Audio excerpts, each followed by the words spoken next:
നമസ്കാരം. നമസ്കാരം. ഓണാഘോഷങ്ങളിൽ മുസ്ലിം വിഭാഗത്തിലും ക്രിസ്ത്യൻ വിഭാഗത്തിലും പെട്ട ആൾക്കാർ പങ്കെടുക്കാൻ പാടില്ല എന്ന് ചില മതപണ്ഡിതന്മാർ പറയുന്നുണ്ടല്ലോ. ഇതിനെപ്പറ്റി എന്താണ് അഭിപ്രായം? അനൂപേ, അതിൻ്റെ ഈ അഭിപ്രായം പറയുമ്പോൾ നമ്മുടെ സാമൂഹ്യ മാധ്യമങ്ങളിൽ പലപ്പോഴും ഇന്ന് രാവിലെ നമ്മളൊരു ആ വിഷയം ഒന്നൊരു വിശകലനം പോലെ ചെയ്തിരുന്നു. അതിലും കുറച്ചുകൂടി ആഴത്തിൽ ഈ വിഷയം നാം പരിശോധിക്കേണ്ടതുണ്ട്. കാരണം പ്രഥമ ദൃഷ്ടിയാ നമുക്ക് നോക്കുമ്പോൾ ഈ പാതിരിമാരൊക്കെ അല്ലെങ്കിൽ മുസ്ലിം മതപണ്ഡിതന്മാർ ഇത് പങ്കെടുക്കാൻ പാടില്ല എന്ന് പറയുന്നത് ഒരു ട്രോളായിട്ട് നമുക്ക് തോന്നും, ഒരു ട്രോൾ സബ്ജക്റ്റായിട്ട് തോന്നും. ഇങ്ങനെ പറയുന്നു, ഈ 21-ാം നൂറ്റാണ്ടിലും ഇത്രയും വിവരം കെട്ടവരോ എന്നൊക്കെ തോന്നും. പക്ഷെ അവർ പറയുന്നത്, അവരുടെ ഒരു കൺവിക്ഷൻ, അവർ ആ പറയുന്നതിൻ്റെ പിന്നിൽ അത് യാഥാർത്ഥ്യമായാലും അല്ലെങ്കിൽ അതിൻ്റെ പിന്നിലുള്ള മണ്ടത്തരങ്ങളൊക്കെ വിട്ടുകഴിഞ്ഞാലും അവരാ പറയുന്ന വിഷയത്തിൽ അവരുടെ ഉറപ്പെന്ന് പറയുന്നത് വളരെ വലുതാണ്. പലപ്പോഴും ഇന്ന് രാവിലെ തന്നെ ഞാൻ പലപ്പോഴും മുൻപും പറഞ്ഞിട്ടുണ്ട്, ഇപ്പോൾ ഇസ്ലാമിക പണ്ഡിതന്മാരുടെ കാര്യം പറയുകയാണെങ്കിൽ അവരത് പറയുന്നത്, ഞാൻ പറയുന്നത് മുസ്ലിങ്ങളോടാണ്, അതായത് മുസ്ലിം സമുദായം അത് ചെയ്തേ മതിയാവുകയുള്ളൂ അവർ പറയുന്ന കാര്യം, അങ്ങനൊരു നിർബന്ധ ബുദ്ധി അവർക്കുണ്ട്. ക്രിസ്ത്യാനികളുടെ കാര്യത്തിൽ അത്രയും തീക്ഷ്ണമായിട്ടല്ലെങ്കിൽ പോലും ഒരു പരിധിവരെ ആ ഒരു വിശ്വാസം ഉറപ്പിച്ചു വയ്ക്കാൻ, നമ്മുടെ വിശ്വാസത്തിനപ്പുറത്തുള്ളതെല്ലാം പാപമാണ് എന്നുള്ള ഒരു സെമറ്റിക് വിശ്വാസം അതിൽ നിന്നാണ്. കാരണം ഇത് രണ്ടിനെയും നമുക്ക് സെമറ്റിക് മതങ്ങൾ അല്ലെങ്കിൽ അബ്രഹാമിക് മതങ്ങളെന്ന് പറയാം.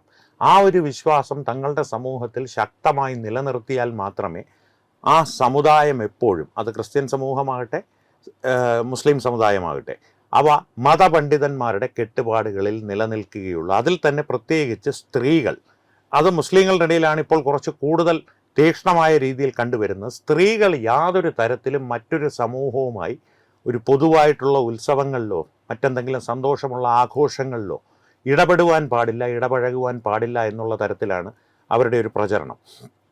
അത് ഒന്ന്, ആ സമുദായത്തെ എപ്പോഴും നിയന്ത്രണത്തിൽ നിലനിർത്തുവാനായിട്ട്. രണ്ടാമത്തെ ഒരു ഉദ്ദേശം എന്ന് പറയുന്നത്, ഞങ്ങളുടെ ആഘോഷങ്ങൾ വളരെ പ്രത്യേകതയുള്ളതാണ്, നിങ്ങളുടെ ഇത്തരത്തിലുള്ള വൃത്തികെട്ട ആഘോഷങ്ങളിലൊന്നും ഞങ്ങൾ പങ്കെടുക്കാറില്ല, ഞങ്ങളുടെ ആളുകൾ പങ്കെടുക്കില്ല എന്നുള്ളൊരു വളരെ സട്ടിലായിട്ടുള്ള ഒരു നിശബ്ദ സന്ദേശം എന്ന് പറയുമല്ലോ, വളരെ പതിഞ്ഞ മൃദുവായിട്ടുള്ളൊരു സന്ദേശം, എന്നാൽ വളരെ പ്രയോജനകരമായിട്ടുള്ള, അവരെ സംബന്ധിച്ചുള്ള ഞാൻ പറയുന്നത്, പ്രയോജനകരം എന്നുള്ള വാക്ക് തെറ്റിദ്ധരിക്കരുത്, പ്രയോജനകരമായിട്ടുള്ള സന്ദേശം മറ്റ് സമുദായങ്ങൾക്ക് നൽകുക. ഞങ്ങൾ നിങ്ങളിൽ നിന്നും ഉയരെയുള്ളവരാണ്, മുകളിലാണ് എന്നുള്ളൊരു സന്ദേശം. ആ തരത്തിൽ വേണം ഇതിനെ ഒന്ന് വിശകലനം ചെയ്യാനെന്നാണ് എനിക്ക് തോന്നുന്നത്. അടുത്ത ഒരു വിഷയമൊന്ന് പരിശോധിച്ചാൽ, ഈ രണ്ട് ഉദ്ദേശങ്ങൾ കൊണ്ട് അവരുദ്ദേശിക്കുന്നത് ഈ ഒരു സാംസ്കാരിക സാംശീകരണം എന്ന് പറയും, അതിനെ ഒരു അധിനിവേശം എന്ന് വേണമെങ്കിൽ പറയാം. സാംസ്കാരിക സാംശീകരണ അധിനിവേശം എന്ന് പറയാം. അത് കൾച്ചറൽ അസിമിലേഷൻ ആൻഡ് ഇൻവേഷൻ. ഈ കൾച്ചറൽ അസിമിലേഷൻ ആൻഡ് ഇൻവേഷൻ എന്നുകൊണ്ട് ഞാൻ ഉദ്ദേശിക്കുന്നത് എന്താണെന്ന് ഞാൻ വഴിയെ പറയാം. പക്ഷേ അവർ പറയുന്നത്, ഞങ്ങളുടെ സംസ്കാരം ഇവിടെ കൊണ്ടുവന്ന് അതിനെ ഏറ്റവും ഉയർന്ന സംസ്കാരമാക്കി നിലനിർത്തുക. പക്ഷേ അതിന് സാധിക്കാത്ത ഇടങ്ങളിൽ ആ സംസ്കാരങ്ങളിലുള്ള ചില ഘടകങ്ങൾ ഞങ്ങളിങ്ങെടുക്കും. ഈ കൾച്ചറൽ അസിമിലേഷൻ ആൻഡ് ഇൻവേഷൻ എന്നുള്ളത്, സാംസ്കാരിക സാംശീകരണ അധിനിവേശം എന്നുള്ളത് വളരെ അപകടം പിടിച്ചൊരു വസ്തുതയാണ്. അത് നമുക്ക് അടുത്ത ചോദ്യങ്ങളിലേക്ക് വരുമ്പോൾ കൂടുതൽ വിശദമായി പറയാം. പക്ഷേ പ്രഥമ ദൃഷ്ടിയാൽ നാം പരിശോധിക്കുമ്പോൾ നമുക്ക് പലപ്പോഴും തമാശയായി, പരിഹാസ്യമായി തോന്നാവുന്ന ഇത്തരം നിബന്ധനകൾ മതപണ്ഡിതന്മാർ മുന്നോട്ട് വയ്ക്കുന്നത് വളരെയധികം അപകടം പിടിച്ചൊരു ഗൂഢോദ്ദേശത്തോടു കൂടി തന്നെയാണ്. അപ്പോൾ അതാണ് അനൂപിൻ്റെ ആദ്യത്തെ ചോദ്യത്തിന് ഉത്തരമായി എനിക്ക് പറയാൻ ഉള്ളത്. ഈ പറഞ്ഞ അധിനിവേശം എന്ന കോൺസെപ്റ്റിന് കുറച്ചും കൂടി വിശദമായി പറയാമോ, എന്താണെന്നുള്ളത്? തീർച്ചയായിട്ടും. ഈ സാംസ്കാരിക സാംശീകരണ അധിനിവേശം എന്ന് ഞാൻ പറഞ്ഞില്ല, അതിൻ്റെ ഒരു ഉദാഹരണം പറഞ്ഞു തുടങ്ങാം. ഇപ്പോൾ ഈ സെമറ്റിക് മതങ്ങളിൽ കണ്ടുവരുന്നൊരു രീതിയാണത്. കാരണം ഒരു നാട്ടിൽ അവർ അവരുടെ മതം പ്രചരിപ്പിക്കുവാൻ തീരുമാനിച്ചാൽ ആദ്യം അവർ ശ്രമിക്കുക അവരുടെ മതത്തിൻ്റെ രൂഢമൂലമായിട്ടുള്ള ആചാരങ്ങൾ, വളരെ കർശനമായിട്ടുള്ള ആചാരങ്ങൾ ആ മതത്തിലേക്ക്, ആ നാട്ടിൽ നിന്നും ചേക്കേറുന്നവരെ, അത് ഭയത്തിൻ്റെ നിഴലിലാവാം, പ്രലോഭനത്തിൻ്റെ നിഴലിലാവാം, ശരിക്കും മതം പഠിച്ചിട്ട് വരുന്നവരാവാം, അവരെ കൊണ്ടത് അനുസരിപ്പിക്കുക എന്നുള്ളതായിരിക്കും. ഇത് മറ്റ് രാജ്യങ്ങളിലും മറ്റ് സംസ്കാരങ്ങളിലും എല്ലാം അവർ വിജയകരമായി പരീക്ഷിച്ച് വിജയിച്ചിട്ടുണ്ട്. കാരണം നമ്മുടെ ആചാരങ്ങളല്ലാതെ മറ്റെല്ലാം അപവിത്രമാണ്, പാപമാണ് എന്നുള്ള രീതിയിൽ. പക്ഷേ ഭാരതത്തിൽ മാത്രം അവരതിൽ പരാജയപ്പെട്ടു. ഒരു പരിധിവരെ ആഫ്രിക്കയിലും അവർ പരാജയപ്പെട്ടിട്ടുണ്ടെന്ന് വേണമെങ്കിൽ പറയാം. ക്രിസ്ത്യാനികളുടെ കാര്യമാണ് പറയുന്നത്, ക്രിസ്ത്യൻ മത പണ്ഡിതന്മാരുടെ കാര്യമാണ്. പക്ഷേ അതിന് ഒപ്പം തന്നെ ആഫ്രിക്കയിൽ വൻ വിജയങ്ങൾ അവർ നേടിയിട്ടുമുണ്ട് പല പ്രദേശങ്ങളിലും. ഭാരതത്തിൽ അവർ പൂർണ്ണമായും അവരുടെ സംസ്കാരങ്ങൾ അടിച്ചേൽപ്പിക്കുന്നതിൽ നിന്ന് പരാജയപ്പെട്ടു. അതിൻ്റെ കാരണമെന്ന് പറയുന്നത് ഭാരതീയ സംസ്കാരത്തിൻ്റെ ഒരു പഴക്കവും പാരമ്പര്യവും അതിൻ്റെ ഉള്ളിലുള്ള ഒരു സത്യസന്ധതയുമാണ്. കാരണം പ്രാദേശികമായി വൈവിധ്യങ്ങൾ നിലനിൽക്കുമ്പോൾ തന്നെ ആ വൈവിധ്യങ്ങളിലെല്ലാം ഒരു ഏകത്വമുണ്ട്. അതാണ് യൂണിറ്റി ഇൻ ഡൈവേഴ്സിറ്റി എന്ന് പറയുന്ന, നാനാത്വത്തിൽ ഏകത്വം എന്ന് പറയുന്നതിൻ്റെ ഒരു യഥാർത്ഥ സാരാംശം. അല്ലാതെ പുറത്തു നിന്ന് വരുന്നതിനെ എല്ലാം നമ്മൾ ഉൾക്കൊള്ളുന്നു എന്നുള്ളതല്ല. അതിൻ്റെ നന്മയും നമ്മൾ ഉൾക്കൊള്ളും, എന്നാൽ നമ്മുടെ പാരമ്പര്യം നാം നിലനിർത്തുകയും ചെയ്യും. അങ്ങനെയുള്ളൊരു സാഹചര്യം അവർ അഭിമുഖീകരിക്കുന്നത് ഭാരതത്തിൽ ആദ്യമായിട്ടാണ്. അപ്പോൾ അവർ കണ്ടെത്തിയൊരു മാർഗമല്ല, ഇതിലൊക്കെ മുൻപ് തന്നെ അവരത് പലയിടങ്ങളിലും പരീക്ഷിച്ച് വിജയിച്ചിട്ടുണ്ട്. അതിനപ്പുറത്തേക്ക് വാളുകൊണ്ട് പൂർണ്ണമായും നമ്മുടേതാക്കുക എന്നുള്ളൊരിതും ചെയ്തിട്ടുണ്ട്. ഒരു രീതിയും അവർ പരീക്ഷിച്ച് വിജയിച്ചിട്ടുണ്ട്.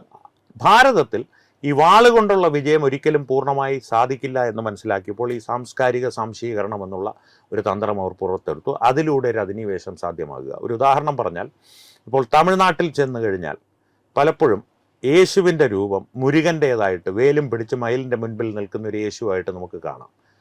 ഈ അമ്പലങ്ങളിൽ എപ്രകാരമാണോ കുറിയും കുങ്കുമവും തൊടുന്നത്, അതുപോലെ കുറിയും കുങ്കുമവും തുടക്കത്തിൽ പള്ളികളിൽ അനുവദിക്കും. പിന്നെ ആ കുങ്കുമം പതുക്കെ ഇല്ലാതായി ഭസ്മം മാത്രമാകും.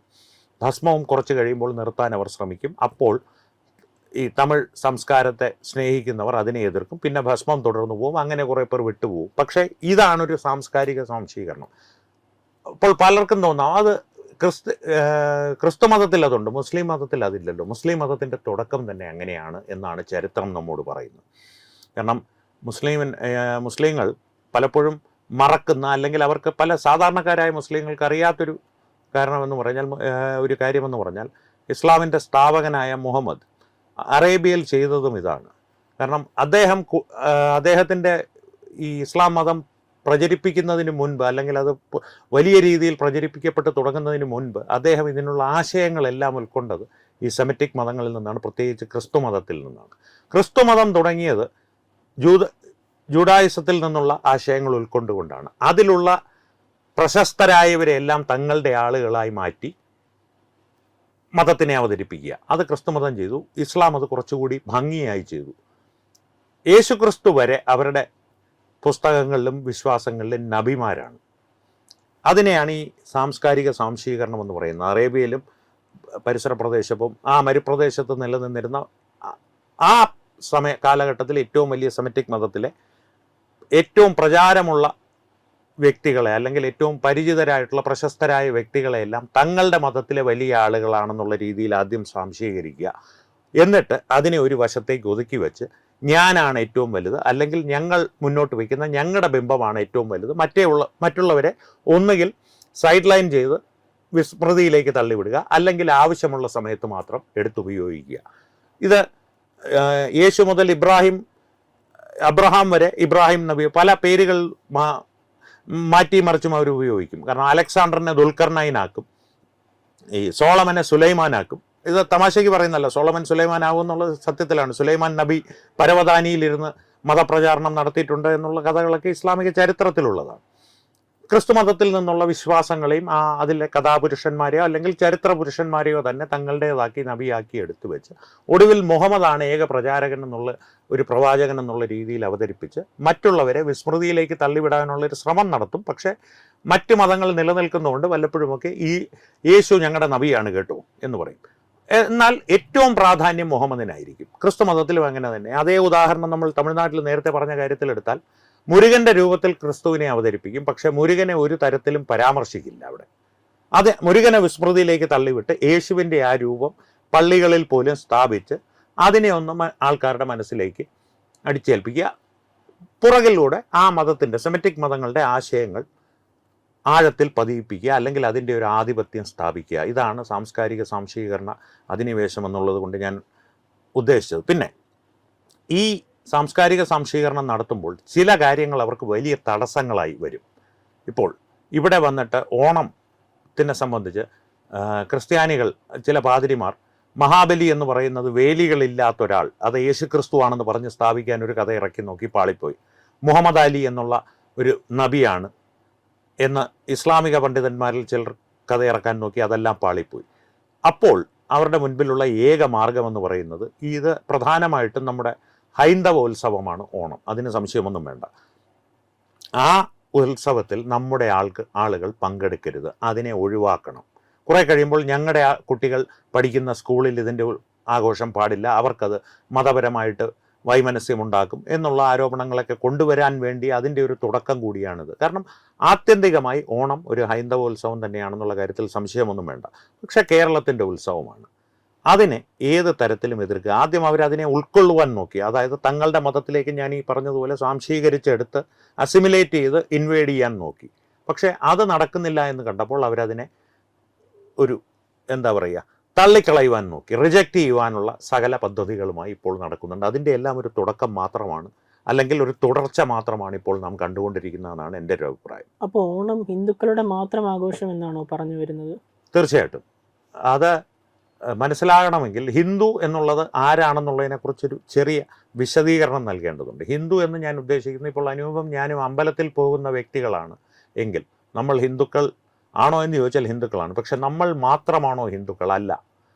നിരീശ്വരവാദികളായ ചാർവാകന്മാരും ഹിന്ദു മതത്തിൽപ്പെട്ടവരായിരുന്നു. ഈ ഹിന്ദു എന്നുള്ളൊരു മതം എന്നുള്ള പേര് തന്നെ വന്നത് സിന്ധു നദീതടം, അങ്ങനെ പുറത്തുള്ളവർ വിളിച്ച് വന്നൊരു മതമാണ്. പക്ഷേ നമ്മുടേത് ഒരു മതമല്ല, ഒരു ജീവിത രീതിയാണ്, ഒരു സംസ്കാരമാണ്. അതിനെ സനാതന സംസ്കാരം എന്ന് വിളിക്കും, സനാതന ധർമ്മം എന്ന് വിളിക്കും. ആ രീതിയിൽ ജീവിച്ചു പോകുന്നവരിൽ ഒരുപാട് ശാഖകളുണ്ട്. അതിൽ നിരീശ്വരവാദികളുണ്ട്, ഏകദൈവ വിശ്വാസികളുണ്ട്, ബഹുദൈവ വിശ്വാസികളുണ്ട്, ദൈവത്തെ സ്വന്തം സുഹൃത്തായി കാണുന്നവരുണ്ട്, ദൈവത്തോട് കലഹിക്കുന്നവരുണ്ട്, ദൈവത്തെ വഴക്ക് പറയുന്നവരുണ്ട്. നമ്മുടെ ബദ്രീനാഥ് പോലുള്ള സ്ഥലങ്ങളിൽ ദൈവത്തെ സുഹൃത്തുക്കളായി കണ്ട് ആരാധിക്കുന്നവരുണ്ട്. ബനാറസിൽ ദൈവത്തിനെ സുഖമായിരിക്കുക എന്ന് അനുഗ്രഹിക്കുന്ന സന്യാസിമാരുണ്ട്. അത്തരത്തിൽ വിവിധ ശാഖകളുണ്ട്. ഇതെല്ലാം വന്നു ചേരുന്നത് ഒരേ ഒരു സംസ്കാരത്തിലേക്കാണ്. ആ സംസ്കാരമാണ് നമ്മുടെ രാഷ്ട്രത്തിൻ്റെ സംസ്കാരം. ആ സംസ്കാരത്തിൽ ജനിച്ചവരെല്ലാം സനാതനധർമ്മികളാണ്, ഹിന്ദുക്കളാണ്. അവർ എന്തിൽ വിശ്വസിച്ചാലും. അതാണ് ഞാൻ പറഞ്ഞത്, നമ്മുടെ ഒരു സംസ്കാരത്തിൻ്റെ ഒരു സാംശീകരണം അന്യമതത്തിന്, അതായത് പുറമേ നിന്ന് വന്നൊരു മതത്തിന് സാധ്യമല്ല. മറിച്ച് അവരെയെല്ലാം, അവരുടെ നന്മകളെല്ലാം സാംശീകരിച്ചെടുക്കാൻ നമ്മുടെ സംസ്കാരത്തിന് സാധിക്കും. ഓണമെന്നുള്ള ഉത്സവം തീർച്ചയായിട്ടും ഹിന്ദുക്കളുടെ, ഹൈന്ദവ വിശ്വാസങ്ങളുടെ, വാമനമൂർത്തിയുടെ, മഹാബലിയുടെ, നമ്മുടെ പുരാണ ഇതിഹാസങ്ങളുടെ, പുരാണ ചരിത്രങ്ങളുടെ ഭാഗമായിട്ടുള്ള ആഘോഷങ്ങൾ തന്നെയാണ്. അതിലുള്ളവർക്ക് പുറമേയുള്ളവരെ സ്വീകരിക്കാൻ എന്തെങ്കിലും ബുദ്ധിമുട്ടുണ്ടോ? ഇല്ല. അവരും നമ്മുടെ ആളുകൾ തന്നെയായി മാറിക്കഴിഞ്ഞിരിക്കുന്നു. ഭാരതത്തിൽ ജനിച്ചതോടുകൂടി അവരും നമ്മുടെ കണ്ണിൽ യഥാർത്ഥ രീതിയിൽ നാം ഹിന്ദുമതത്തെയോ അല്ലെങ്കിൽ സനാതനധർമ്മത്തെയോ മനസ്സിലാക്കിയാൽ ഭാരതത്തിൽ ജനിച്ച മുസ്ലിങ്ങളും ഹിന്ദുക്കളാണ്, ക്രിസ്ത്യാനികളും ഹിന്ദുക്കളാണ്. അതുകൊണ്ട് തന്നെയാണ് ഞാൻ പറഞ്ഞത് ഓണം ഹിന്ദുക്കളുടെ മാത്രം ഒരു ഉത്സവമാണ് എന്ന് വെച്ച്. ഹിന്ദുക്കളുടെ മാത്രം ഉത്സവമാണെന്ന് വെച്ചിട്ട് അതിൻ്റെ ഒരു മറുവശമെന്നല്ല, അതിൻ്റെ മറ്റൊരു രസകരമായ ഒരു വശം കൂടി പറഞ്ഞ് നമുക്ക് അവസാനിപ്പിക്കാമെന്ന് തോന്നുന്നു. കാരണം ഹിന്ദുക്കളാണെന്ന് ഞാൻ പറഞ്ഞു, അതെങ്ങനെ? കാന്തപുരം അബൂബക്കർ മുസ്ലിയാർ ഓണാഘോഷത്തിൽ പങ്കെടുത്താൽ അദ്ദേഹം ഹിന്ദു ആകുമോ? ഹിന്ദു ആകും, പക്ഷെ അദ്ദേഹം മുസ്ലിം അല്ലാതാകില്ല. അവിടെയാണ് അതിൻ്റെ പ്രത്യേകത. ഹിന്ദു എന്നുള്ളതൊരു മുസ്ലിമിനും ഹിന്ദു ആകാം. ഞാൻ ഏറ്റുമാനൂരപ്പനിൽ വിശ്വസിക്കുന്നു, അല്ലെങ്കിൽ ഗുരുവായൂരപ്പൻ്റെ വിശ്വസിക്കുന്നു, ഇവിടുത്തെ ആചാരമര്യാദകളിൽ ഞാൻ വിശ്വസിക്കുന്നു എന്ന് എഴുതി കൊടുത്താൽ കാന്തപുരം അബൂബക്കർ മുസ്ലിയാർക്കും ഗുരുവായൂരപ്പനെ ദർശിക്കാം. പക്ഷേ തിരിച്ച് ചിന്തിച്ചാൽ അത് എഴുതി കൊടുക്കുന്ന നിമിഷം അദ്ദേഹത്തിൻ്റെ മതത്തിൽ നിന്ന് പുറത്താകും.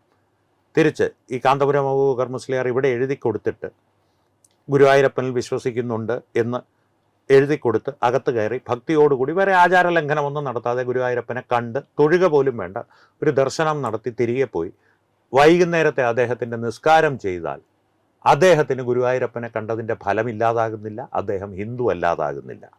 അല്ലെങ്കിൽ ഏതെങ്കിലും ഒരു ഹിന്ദു ഏതെങ്കിലും ഒരു അന്യമതത്തിൻ്റെ പുസ്തകമോ ചിത്രമോ, യേശുവിൻ്റെ ചിത്രമോ അല്ലെങ്കിൽ ഖുറാനോ അവൻ്റെ പൂജാമുറിയിൽ, അവളുടെ പൂജാമുറിയിൽ കൊണ്ടുവച്ചാൽ ഹിന്ദുമതത്തിൽ നിന്ന് അവർ പുറത്താകുന്നില്ല. തിരിച്ച് സെമിറ്റിക് മതങ്ങളുടെ കാര്യത്തിൽ മറ്റൊരു മതത്തിൻ്റെ ഏതെങ്കിലും ഒരു പ്രതീകം അവരുടെ മതത്തിൻ്റെ ആചാരങ്ങളിലേക്ക് അവർ കൊണ്ടുവന്നാൽ, ഈ മതപണ്ഡിതന്മാർ സാംശീകരിച്ചെടുക്കുന്ന ഇത്തരത്തിലുള്ള മുരുകനാക്കുന്ന കാര്യങ്ങളല്ലാതെ ഒരു സാധാരണ വിശ്വാസി അത്തരത്തിൽ എന്തെങ്കിലും ഒരു സാംശീകരണം നടത്തുവാൻ, ഏകതാരൂപത്തിൽ കണ്ടു പോകാനായിട്ട് നമ്മളെല്ലാവരും ഒന്നല്ലേ എന്നുള്ള രീതിയിൽ മുന്നോട്ട് പോകാൻ ശ്രമിച്ചാൽ ഇത്തരത്തിലുള്ള മതപണ്ഡിതന്മാർ അവരെ മതത്തിൽ നിന്ന് പുറത്താക്കുക തന്നെ ചെയ്യും. അതാണ് വ്യത്യാസം. അതുകൊണ്ട് തന്നെയാണ് ഓണം എല്ലാവരുടെയും ഉത്സവമാണ് ഓണമെങ്കിൽ തീർച്ചയായിട്ടും അതൊരു ഹിന്ദുവിൻ്റെ ഉത്സവം തന്നെയാണ്. കാരണം ഹിന്ദുവിന് മാത്രമേ എല്ലാവരെയും ഒന്നായി കാണുവാൻ സാധിക്കുകയുള്ളൂ. വിദേശ മതങ്ങൾക്ക് അത് സാധിക്കില്ല. അതുകൊണ്ടാണ് ഞാൻ പറഞ്ഞത് ഓണം ഹിന്ദുക്കളുടെ ഉത്സവമാണെന്ന് വ്യക്തമായെന്ന് കരുതുന്നു. HIV അണുബാധ സന്തോഷപൂർണമായ ഒരു ജീവിതത്തിന് തടസ്സമല്ല. HIV അണുബാധയ്ക്ക് ഫലപ്രദമായ ചികിത്സ ഇന്ന് ലഭ്യമാണ്. ഇതിന് യഥാസമയം അണുബാധ കണ്ടെത്തുന്നതും കാലേക്കൂട്ടി ചികിത്സ നടത്തേണ്ടതും അത്യാവശ്യമാണ്. സൗജന്യമായ ചികിത്സയും മാർഗനിർദ്ദേശങ്ങളും സർക്കാർ ആശുപത്രികളിലെ ART അഥവാ ഉഷസ് കേന്ദ്രങ്ങളിൽ ലഭ്യമാണ്. ആരോഗ്യ സംരക്ഷണം ഓരോരുത്തരുടെയും ഉത്തരവാദിത്തമാണ്.